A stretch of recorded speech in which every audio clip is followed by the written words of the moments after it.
Bonjour mes amis, nous allons voir aujourd'hui quels sont les 5 problèmes que seule une personne hypersensible peut comprendre. Si vous parlez de ça aux autres autour de vous, ils ne sauront même pas de quoi vous parlez. J'aimerais juste vous rappeler avant de démarrer cette vidéo que à la naissance, on est hypersensible ou pas. Ce n'est pas une maladie, on le restera toute sa vie. Et l'idée, c'est d'accepter de vivre avec ses émotions, avec son hypersensibilité sans la réprimer. Et si jamais on devait avoir une seule image à donner pour faire comprendre à quelqu'un qui ne l'était pas ce que c'était que d'être hypersensible, imaginons qu'on ait un filet avec des mailles devant nous.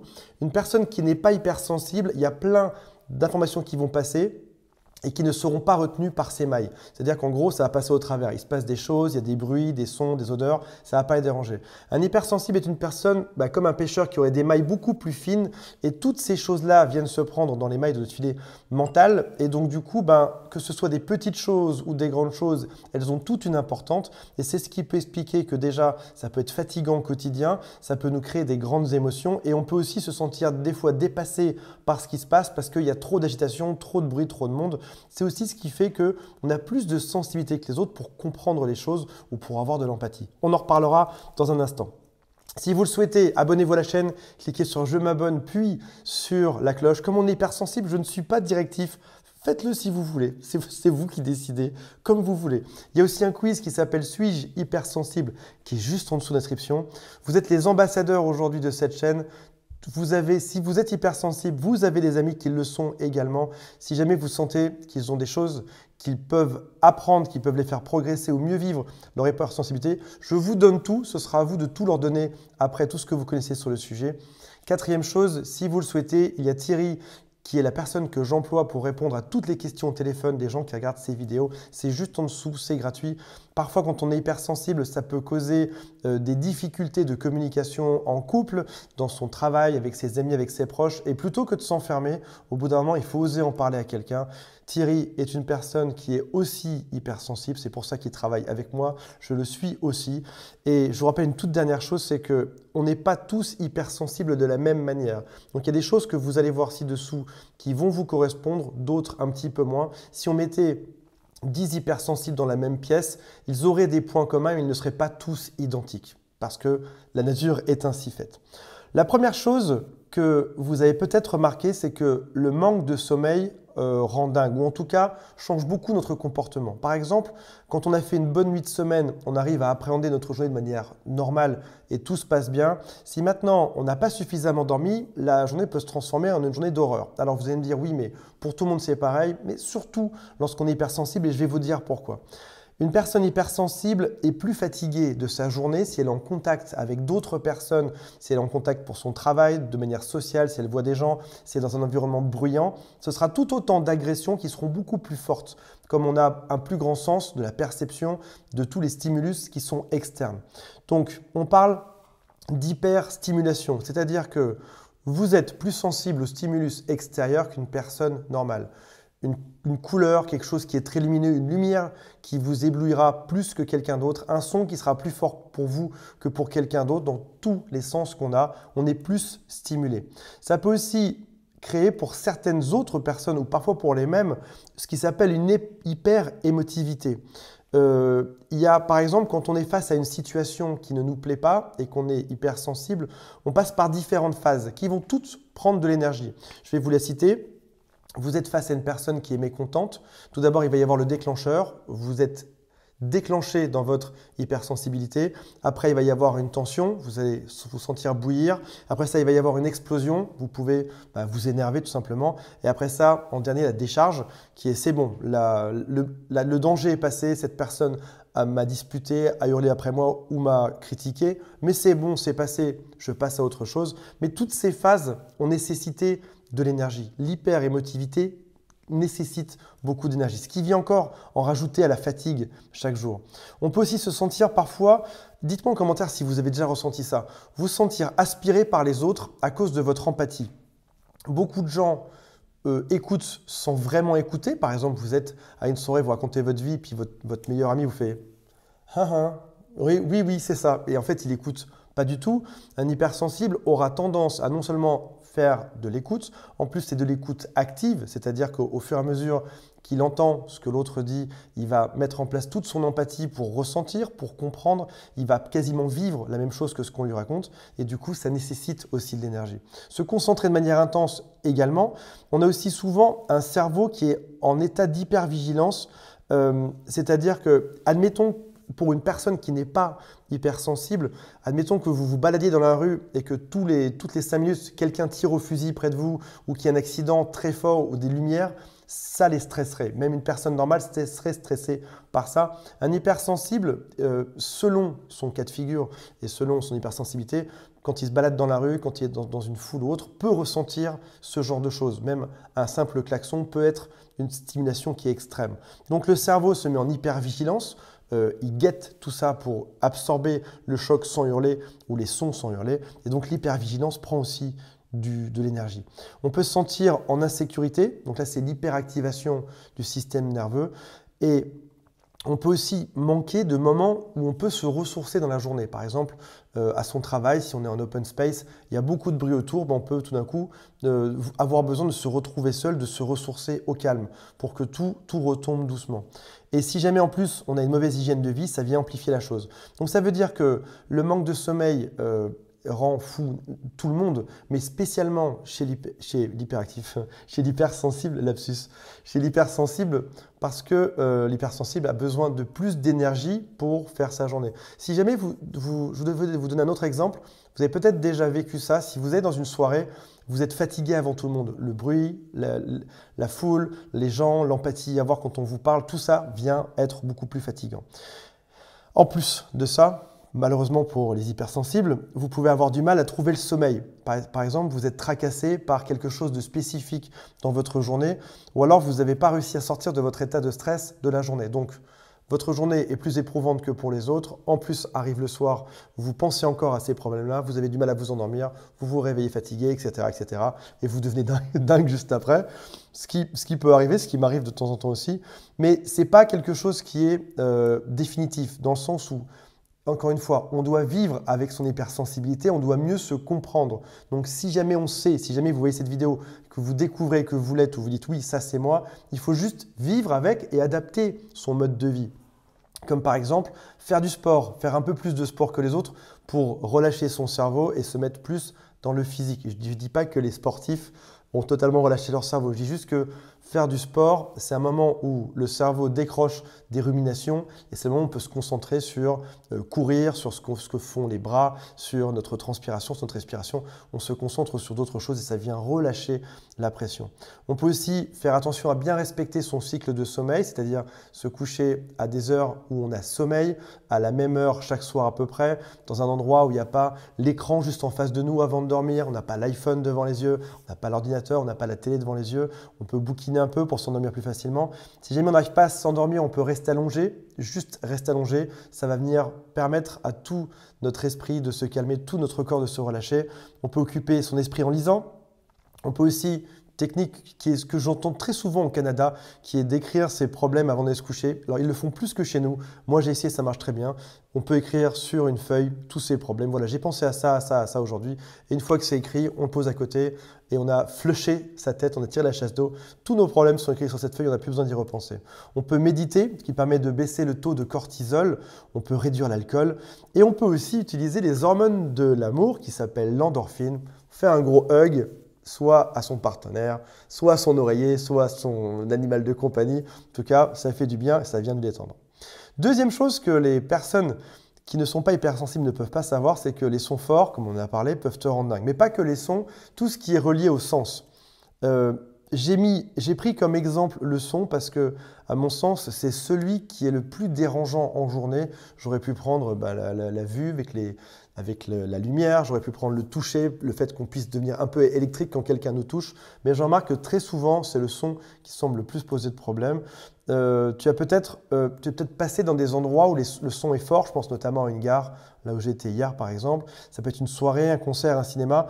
Ça s'appelle l'hyperacousie, l'intolérance au son, et ce n'est pas le cas chez les autres. Donc par exemple, tu peux être devant la télé avec ta famille, tout le monde regarde l'émission et ça se passe bien. Pour toi, le son est juste un peu trop fort. Et tu as besoin impérativement d'aller baisser ce son pour que ça revienne à la bonne dose. Sinon, tu ne t'entends plus, tu t'entends plus penser en fait. C'est juste insupportable. Donc, tu as un son qui est perçu plus fort que ce que les autres ne le perçoivent en réalité. Et ça te donne un sentiment d'inconfort, aussi bien qu'il soit trop fort. Et si c'est trop bas, tu as aussi besoin d'aller monter le son. Donc ça peut faire des séquences rigolotes que j'ai déjà vécues. Tu passes ton temps à baisser, à monter le son de la télévision. Tout le monde te prend pour un dingue. Troisième point que d'autres personnes qui ne seraient pas hypersensibles ne peuvent pas comprendre, c'est que les interactions sociales te fatiguent.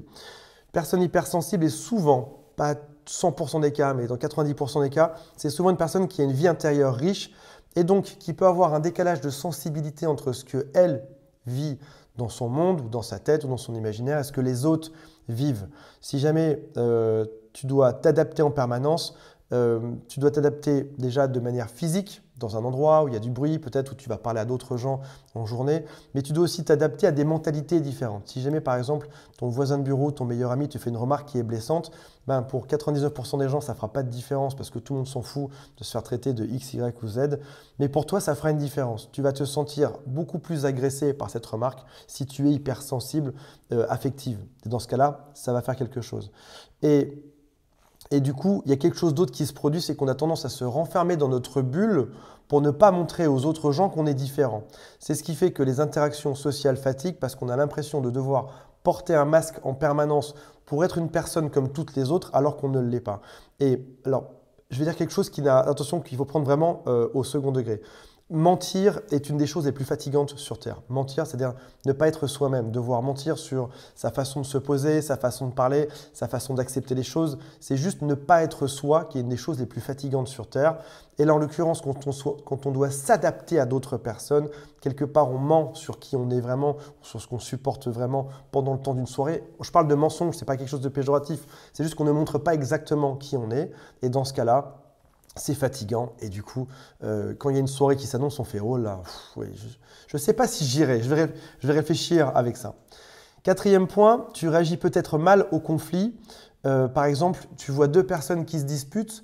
Dans une salle, tu vas aller analyser leurs micro-expressions du visage, tu vas analyser le ton de leur voix, tu vas réfléchir aux conséquences qu'il va y avoir futur, à tout ce qui s'est passé dans le passé. Donc ça va devenir quelque chose de grand pour toi, là où d'autres personnes qui n'ont pas cette sensibilité vont juste passer à côté et en avoir rien à faire. Vont dire oui, juste deux personnes qui se disputent. Alors que pour toi, il y a de grosses répercussions sur ton propre ressenti parce que généralement, une personne qui est hypersensible est aussi une personne qui a beaucoup d'empathie. Quand on reçoit beaucoup de stimulus de l'extérieur, on s'habitue à ça, on s'habitue à les observer. Tout est déformé et beaucoup plus gros. Donc oui, quand quelqu'un crie, quand quelqu'un s'énerve, on est habitué à observer ça. C'est ce qui fait qu'on a plus d'empathie. On ressent plus que les autres. Souvent, on est plus triste, plus heureux, plus triste, plus heureux, plus amoureux, plus déçu, plus en colère, plus content que les autres. Et si jamais tu sens monter en toi un énervement lors d'un conflit, tu peux aussi avoir peur de ça et donc du coup fuir pour ne pas affronter ce conflit, ce qui est tout à fait normal quand on ressent de manière plus forte les sons, quelqu'un qui crie ou une odeur ou une personne qui fait peur. Dans ce cas-là, oui, bien sûr, on va fuir parce qu'on n'a pas envie d'être dedans. Ce qui peut nous donner l'impression d'être peureux ou fuyant par rapport à une situation, c'est juste qu'en l'occurrence, on n'est pas capable, on n'a pas envie de vivre quelque chose qui est aussi fort. Se combattre même à l'oral face à une personne qui n'a absolument aucune empathie, aucune émotion, aucun sentiment, c'est compliqué face à nous qui ressentons une tonne de choses. Donc, même parfois quand on va aller voir un film d'horreur et quand on sait que c'est faux, eh ben on peut avoir ce ressenti, on peut avoir extrêmement peur, on peut pleurer face à un film qui est romantique. Une rupture peut aussi te faire beaucoup plus d'effet, une rupture amoureuse. La pression souvent n'est pas très bonne par rapport à ce que tu vis. Imaginons une personne qui se ferait déjà agresser visuellement, physiquement toute la journée par tout ce qui lui arrive dans la journée, par toutes les odeurs, par tous les bruits, par tout ce qui se passe. Si en plus on vient rajouter de la pression à une personne qui est déjà en hyper activité et qui est déjà hyper réceptive à tout ça, ça ne marche pas très bien. On peut aussi avoir tendance à suranalyser des situations. Alors, il y a un tout petit problème par rapport à ça, c'est que comme on reçoit beaucoup d'informations et qu'on est habitué depuis notre plus tendre enfance à les analyser, on peut parfois analyser à tort. Par exemple, on voit une personne qui a l'air très fâchée, on se dit que ça doit être très grave pour elle, alors que peut-être pas du tout. 3 secondes après, elle est en forme et nous, on garde toujours cette tension de tout ça. Donc, on peut avoir tendance à trop banaliser, alors qu'on devrait juste se dire que ça n'a peut-être juste pas d'incidence pour ces personnes-là. On supporte mal les cris et on a des limites qui sont vite atteintes. Alors, ça a l'air assez péjoratif dit comme ça, mais c'est aussi une personne qui est hypersensible peut aussi être très bonne dans tout un tas de métiers qui nécessitent de l'hypersensibilité ou comme par exemple dans d'autres domaines, devenir un nez pour créer un parfum, être une personne qui a une oreille absolue pour la musique, devenir musicien. Ce genre de personnes hypersensibles peuvent développer du coup une tonne de compétences. Moi, je suis hypersensible, je suis très à l'aise devant ma caméra tout seul à vous parler. Il n'y a personne autour de moi. Mon hypersensibilité me permet de faire ça, me permet aussi d'explorer en moi ce qu'il y a. Donc c'est aussi derrière juste une carrière à trouver, s'adapter au bon endroit pour faire le bon métier ou avec les bons amis qui arrivent. 5e point, c'est que l'amour peut faire peur. On peut être appelé des cœurs fragiles. Alors, il y a plein de peurs que j'ai listées qui peuvent apparaître quand on parle d'amour pour les hypersensibles. Ça peut être la peur de ne pas être pris au sérieux, la peur de faire souffrir l'autre, donc soit sur soi, soit sur l'autre.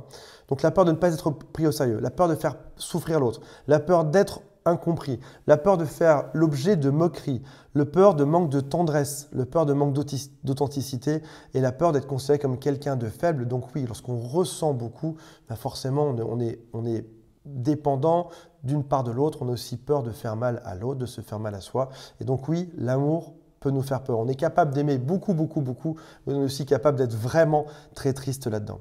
Je vais vous donner quelques conseils parce qu'encore une fois, je le répète, l'hypersensibilité n'est pas du tout une maladie, c'est un trait de caractère de la naissance, donc c'est comme ça qu'il faut le voir. Entourez-vous des bonnes personnes, couples, amis. On comprend bien que si vous avez trouvé un chef d'équipe qui hurle en permanence, vous n'êtes pas au bon endroit. Vous êtes hypersensible. Si vous avez vu cette vidéo, vous devez le savoir. Trouvez-vous une personne qui soit aussi hypersensible. Moi, la plupart des gens que je salarie dans mes sociétés sont des gens hypersensibles, déjà parce que je ne supporterais pas quelqu'un qui soit brut. Je ne suis même pas capable de hurler après qui que ce soit. Et donc, du coup, l'équation marche bien. Apprenez à détacher votre mental et à se reconnecter au corps, typiquement en faisant du sport 1 fois par jour. Prenez du temps pour vous seul au quotidien. Par exemple, si vous êtes père de famille, mère de famille dans un endroit où il y a 5 enfants, le soir, trouvez une pièce qui est juste la vôtre. Trouvez-vous un endroit qui est juste le vôtre. Allez faire une balade le soir. Vous, même en tant que parent, vous avez le droit à vous balader 10 minutes. Le père prend ça en charge, votre mère, votre soeur, une nounou. Vous avez le droit d'aller décompresser 10 minutes pour ne pas exploser. Vous savez que vous êtes hypersensible, vous passez à l'action pour adapter ça à votre vie le mieux possible. Vous devez aussi régulièrement prendre de la hauteur par rapport à des situations. J'avais souvent une échelle que je mettais contre un mur pour montrer ça. Dans certaines situations, on peut ressentir de l'énervement et ne pas se sentir maître de ce qui nous arrive. Au moment où ça nous arrive, imaginez cette image mentale. Quelque chose de désagréable vous arrive. Plutôt que de la vivre vous-même, imaginez-vous sur une échelle, derrière, en train de monter d'1 mètre ou 2 et de regarder ce qui se passe et de se dire, voilà, lorsque je rencontre Pierre, quand Pierre me dit ça, alors c'est marrant, mon corps réagit de telle manière. Donc pourquoi est-ce que Pierre me dit ça et pourquoi est-ce que moi, je réagis de telle manière? Donc prenez ces quelques secondes avant de réagir à chaud pour vous poser cette question-là. Imaginez-vous au-dessus et vous regardez du dessus cette situation et vous l'analysez. Et ça va vous permettre, à chaque fois que cette situation se reproduit, de se dire « Ah tiens, cette situation, je l'ai déjà observée. Quand ma mère me dit tel type de phrase, je réagis comme ça. Quand mon mari, ma femme me dit ça, je réagis comme ça. C'est intéressant. Qu'est-ce que je peux en sortir? Comment est-ce que je peux analyser ça par la suite ?» Activité physique et artistique, utilisez vos mains, plantez des choses près de chez vous, dans votre salon. Faites-vous plaisir, ça marche bien pour se détendre.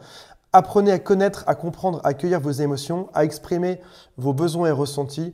Je crois que pendant toute ma jeunesse, je n'ai su décoder que 5 émotions, dont la moitié n'étaient même pas des émotions à mon avis. Je savais dire j'ai faim, j'ai soif, j'ai sommeil, je veux faire l'amour ou je suis énervé. Et j'ai découvert qu'en fait, il y avait toute une palette d'autres émotions. Par exemple, alors déjà, j'ai soif, c'est pas tellement une émotion, mais c'est par exemple… est-ce que je suis énervé signifie je suis énervé, ou est-ce que ça veut dire j'ai du ressentiment vis-à-vis de quelqu'un, ou est-ce que ça veut dire que je suis fatigué, ou est-ce que ça veut dire que je suis jaloux? Et si je suis jaloux, qu'est-ce que ça veut dire? Je suis jaloux de ce que lui représente, de lui en particulier, d'une profession ou d'une réussite. Donc, analysez bien vos émotions parce que derrière deux comportements identiques dans notre corps peuvent se cacher des émotions et des sources qui sont différentes. L'énervement, c'est juste l'étape secondaire. La première, elle est déclenchée par quelque chose d'autre avant et c'est ça que vous devez trouver à chaque fois. On en reparlera dans une autre vidéo. Donc, vous pouvez aussi retrouver votre confiance en lisant toutes vos qualités. Vous listez toutes vos qualités sur une feuille, vous vous rappelez de qui vous êtes et comme ça vous rappelle que oui, vous avez parfois dans certaines situations des difficultés, comme moi c'est mon cas, mais on a aussi des tonnes de qualités. Je vous rappelle déjà, on est au même endroit aujourd'hui, on regarde cette même vidéo ensemble, on a des qualités. Oui, vous êtes géniaux parce que vous regardez cette chaîne. Mettez-vous parfois aussi à la place des autres, être hypersensible. Là, je parle pour moi, je ne me permettrai pas de parler pour vous. J'ai eu du mal à penser pendant longtemps que les gens ne se mettaient pas à ma place pour comprendre mon hypersensibilité. Là où, oui, en effet, les gens pourraient faire un effort pour comprendre que je suis hypersensible, je peux aussi faire un effort pour comprendre qu'ils ne le sont pas. Le machin marche dans les deux sens. Comprenez que certaines personnes sont hyposensibles, c'est-à-dire qu'ils ont moins de sensibilité que les autres. Acceptez-le, c'est juste, ils sont comme ça. De même que eux doivent accepter qu'on l'est plus. Mais le machin se fait dans les deux sens. Pas forcément celui qui est le plus sensible qui doit attendre que l'autre s'adapte à ça. Être bienveillant et indulgent vis-à-vis de soi, moins exigeant et moins perfectionniste, autorisez-vous à faire des choses mal. Dans cette vidéo, j'ai fait plein de fautes où j'ai ripé sur des mots, je me suis trompé, je la mets dans l'état quand même. Je m'autorise à ne pas être perfectionniste, à pouvoir faire des erreurs, à me tromper. Chaque jour, j'essaye d'être 5% meilleur que la veille. Chaque jour, 5% moins con que la veille et je progresse dans ce sens-là. Et si jamais un jour, j'ai loupé mon truc, c'est pas grave. Le lendemain, je recommence. J'essaye d'être un peu meilleur chaque jour dans ce que je fais. Voilà mes amis. Je vous rappelle qu'il y a un lien en dessous pour savoir si vous êtes hypersensible ou pas. C'est juste en dessous. Je rappelle qu'il y a Thierry qui est aussi hypersensible qui peut vous appeler tout simplement. C'est gratuit. Vous donner des conseils. Dites ce qui vous arrive. Problème amoureux, problème de travail, problème de relation. Qu'importe. Mieux gérer votre quotidien, réussir votre objectif. Cliquez en dessous, appelez-le, il sera juste ravi de vous renseigner, de vous faire avancer. Parfois, une phrase peut faire une grosse différence, parfois une phrase peut changer une vie. On n'est pas obligé de vivre dans quelque chose qui est pénible toute sa vie. On peut juste comprendre, avancer, s'adapter, être encore meilleur, être encore plus heureux demain. Salut à tous mes amis, je vous aime.